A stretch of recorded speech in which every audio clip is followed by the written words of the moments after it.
Python programming for beginners, understanding print statements, data types, and variables. Welcome to another video of Smart Architectural Programming on Python Basics. My name is Mohammed, and coding alongside me is George, and today we'll be going over data types, Python basics, and essentially Mohammed will kick that off. So this is the first of our videos that will be going over Python basics, and in particular will be just be focusing on exactly what you'll be taught in any university program's first class, exactly what you need to know about Python. You learn about print statements, you learn about variables, and you learn about data types. And these are very important fundamentals if you want to get good at any language. And they do, if you learn them well in a single language, they do, cross over to other programming languages. But to get really good at a programming language, your understanding of Python basics or just the basics, these basics is essential to become a, seasoned programmer. So we'll kick this off with the first thing that's taught in any programming class, and that is how to print statements. In whatever language course that you pick up, whether that's Java, whether that's C, that's C++, that's Python, that's JavaScript, the first thing that everybody is going to teach you how to print hello world on the console. So that's what we're going to do. So the thing about Python is that Python is in a very, very simple language compared to the other languages I listed above, which sometimes have very esoteric syntax and rules that you need to follow. Python doesn't have any of that. So to print anything in Python, you just write print, open bracket, write down whatever data type you want to print, close bracket. That's it. That's all you need to do to print something on the console using Python. Here to print hello world, you write print, you enter a string or a couple of a sentence which is hello world in our case here in double quotation marks, and then you're done. That's all you need to do to do print statements in Python. So if we run this program code here, we'll see hello world has been printed to the console. Now, that was more than simple enough. So we'll move to the next thing after this, which is variables. Now, what are variables? So in any program, whenever you're building any program, that may be the smallest of scripts or the largest of programs that big companies like Microsoft, Google, Meta, all of these companies build, a very fundamental part of that is to make sure that data is stored and acted upon. Like that's the basis of most programs that you'll see. There's data, and then something is done to that data using an algorithm. Now, how can you do something to a data when you don't know how to save that data to the machine? And that is where variables come in.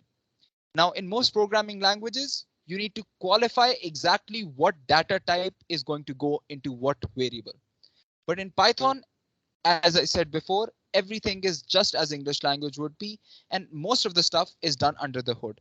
For example, the qualification that you need to do, whether you're entering a string or integer or a floating point number, in simple terms, whether you're entering a word, a number, Python automatically identifies that in your variable under the hood. So it's very simple how we can set up variables in Python. It's just you name your variable. After that, you enter an equality sign. After that, you enter whatever you want to save within that variable. So if you look at line 2, we call our variable here name equals to John in double quotation marks. And that would save name as a variable.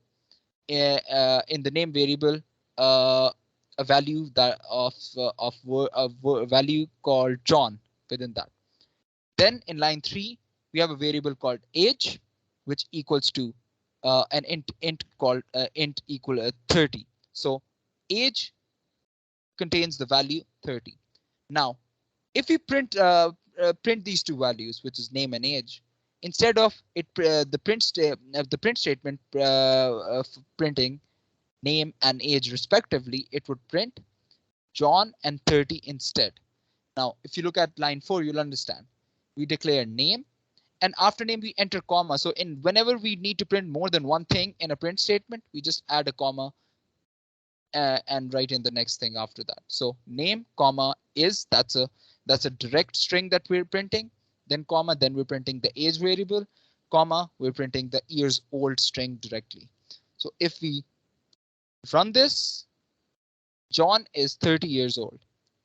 So that is important to understand, because that's how you're going to save persistent data within your program, your script, or your software for your algorithm to act upon, basically. Now that we basically understand exactly what variables are, the next, probably the most important part of this video is we're going to move towards that, which is data types. So what are data types?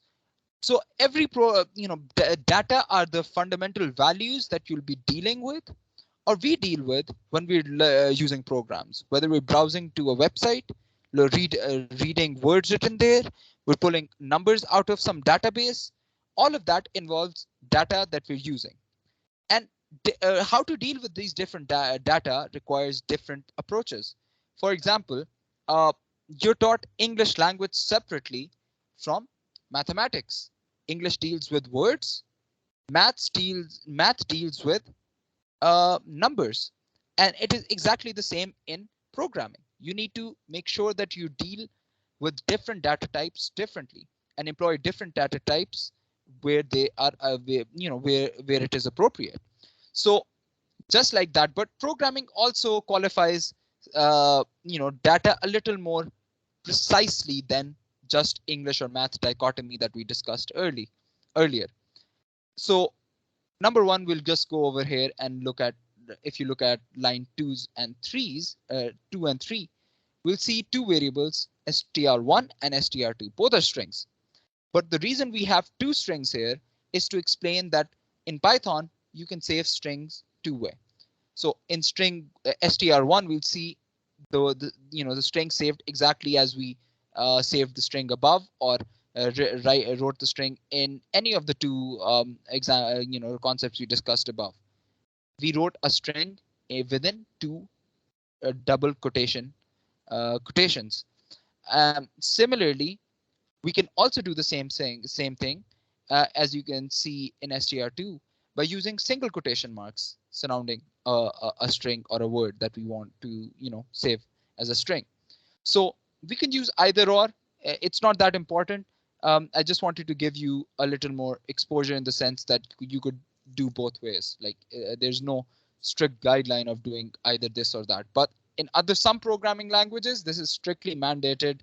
There is strictly mandated syntax. You can't have options as you can see as you have in Python, basically. In line